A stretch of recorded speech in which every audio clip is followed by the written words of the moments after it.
Hi, the fine gins I have from tasting today is another Hendricks, which is based off of their default gin, which is very lime and cucumber forward. That's the one. This one takes away some of that cucumber, makes it a bit more mellow, adds cacao and orange blossom. The cacao gives the body creaminess, and the orange blossom gives a beautiful floralness, but not that sort of zesty you get from having proper citrus in it, just the botanicals.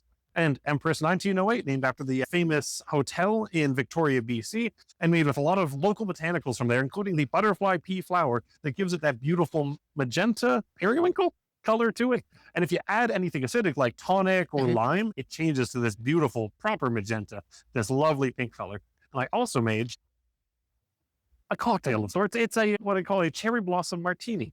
In honor of the cherry blossoms, we've seen this is 2 parts Junmai Daiginjo sake, which is the highest mill rate of the rice, meaning it only has the most highest sugars in the middle or starches where the florals come out. You get very subtle flavors to it. 1 part gin and then a little dash of sweet cherry brandy, which if you don't mind cough syrup, I find delicious. But some folks get a little bit of that note off of it. I found in here, it just gives it a little bit of sweetness and a lovely floral. And in your case, the huge disadvantage here is if you do a cocktail, it's going to hide that wonderful juniper essence. That is half the reason I did it, my friend. I like almost every part of a gin. I find it when the juniper is in good balance, it adds to it. In this one, it really is, so I didn't need to do it to these ones. But when you get to a traditional London dry, I want to hide the juniper with anything I can. Yeah. It's too much for me. And I find that Hendricks has gone a long way to balance that sort of thing out too. A lot of their gins are infused, so they're London dry. There's the 2 styles, London dry and infused. London dry is just juniper, angelica root, and a few other essentials, all done pre-distillation. And then infused is they add in sort of a baggie of all of the additional flavors after distillation to really add in other flavors that wouldn't handle going through all that boiling. And so, yes, this one has that, like I said, that cacao and that orange feel. And I don't know if this counts as London dry or not. I would have to assume it doesn't, because they would infuse it with at least the color. Most color does not get through distillation. But overall, it's much more similar to a London dry than Hendricks, which is always going for something weird. They got like that Orbium, they've got their Oasium, all these lines of, they're really evoking, that's some nice part about gins, is they get to really evoke a specific location or style. One of my favorites, that Mermaid gin, is made entirely with botanicals from the Isle of Wight at the very south of England. So most of it is like these seaside, cool climate botanicals, but there's a beautiful, enormous orangerie indoor orange grove there. And so they have this natural or local orange zest to it as well that is just fantastic. Now, I'm pleasantly surprised because I've been here when you've talked wine, very knowledgeable. And here we're talking about whiskeys and tequila, but you stated how gin, you really don't care for it because of the juniper. Yeah. So I wasn't expecting as good a presentation. That was fantastic. There's always a lot to say about gin. As anything like this is like a product of the time and place where it's made, and gin gives a lot of control over that. But vodka, it's whatever grains you have on hand, you can make it out of. We recently got our first Japanese vodka, 100% rice.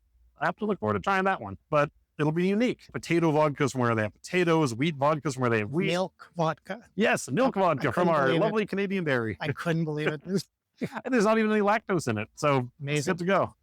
But yeah, no, and so I find gin, because they get to handpick their botanicals, and there's so many good local craft gins. Like I love Reed's and Dillon's, and they really express local stuff. Like Georgian Bay as well. The I love Georgia. It's one of my favorites. Yeah. Because often when they try the different botanicals, sometimes it's a little too strong, a little too overpowering. Yeah. The Georgian Bay one seems to, for my taste, just seems to balance it very nicely. Yeah, a lot. It's like the Hendricks idea where you can do big, powerful ones as specialties. This one's meant to be a bit different. And a lot of distilleries really want to capture that, making a lineup of unique ones for limited times that are all a bit more powerful in the direction they're going. It had sumac and lemon in it. It was fantastic, but it was sumac is a woody citrus note. It was very citrus forward on that one. And I'm like, I liked it in the cocktail. I don't know if I'd finish a whole lot. Right. Whereas these ones are both a bit more balanced. You can use them in weird cocktails like I've made, or just a traditional gin and tonic. I can do the little fancy pour so you can see the color change if you like. Yeah, that would be great. Yeah, this one is great. So the butterfly pea flower they use for this is pH sensitive. I don't know exactly how, but I noticed that it's the same color on a pool chlorine test thing, right? Mm. I don't know if you've ever done that And yourself. before you add, if I may, I like to just try it on its own. Oh, absolutely. And last week, weren't you telling me that gin, part of its bad rap was in the old days, it was not quality controlled so much? Yes, what is it? Methanol. Back when, in the early days of distillation, they knew how to not have methanol. The French had perfected brandy production a long time ago. But when perfection was not the goal and profit was, they often added, it only takes, 15 milliliters of methanol to make you go blind. So if you use less than that in the whole bottle, it's fine. And you could cover up that awful, god-awful flavor with the strongest localist handled coolest you could find, gin or juniper. But once it developed over time, got a bit more classy, but it was always considered a poor man's drink. Now, during Prohibition, it ended up getting shipped to America, where it was the only thing you could get your hands on it. And it became classy by virtue of the sheer expense of importing it and the exclusivity of drinking it. And beyond that, it has now, of course, gotten excellent quality, unique botanicals, and just become all around much more tolerable, even if I don't necessarily agree. So that was delicious. I like that. Yeah. And I love to see the So just look at this. A little bit of acidity, and boom, look at magenta. that. Beautiful. Beautiful. It's like one yourself? I very much like. Dave? Yeah. And do you mind keeping Oh. videotaping? Are you okay? Okay, sure. What's the purpose of the video? Oh, I'm with Kingston Spotlight. Okay. And if you've ever seen this young man here he's so knowledgeable. He does these tastings every week, and I had to spotlight him. So Would you like, I made a cocktail actually. I would. So this one is a cherry blossom martini in honor of the cherry blossoms. Currently, you can see them around, not really in town, but maybe some other places. It is 2 parts sake, 1 part Empress gin, and a touch of cherry brandy. Is there anything that touched the It's pretty strong, but the sake is 20%, the brandy is 20%, and the gin is 40. So you're averaging probably 25.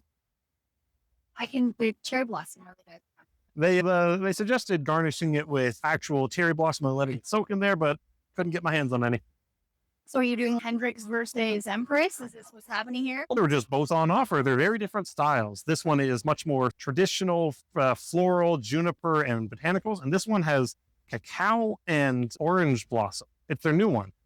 And so it's a bit creamier, a bit more floral, and a bit less sort of zesty cucumber and lime like the normal one is. You want to try it too? Sure. I'll have that probably with a little bit of a tonic. Yeah, absolutely. they were doing tequilas for a few weeks. And before that, it's all these bourbons and single malt scotches. It's been Yeah, every Friday we do a different thing. This month is all gin, so we got 2 more weeks of gin. That's the nice part about gin is they get to really experiment, show off the craft of distilling and blending because there's so many good botanicals you can work with, and they're always coming up with new ones. Last week we had the Nord's gin, all from Galicia, and they included a little bit of their native grape, Albarino, which if you've ever had a Portuguese or Spanish wine, Yes, Albarino is a common one. to that. Thank you for the Oh, my pleasure. Come back next Friday.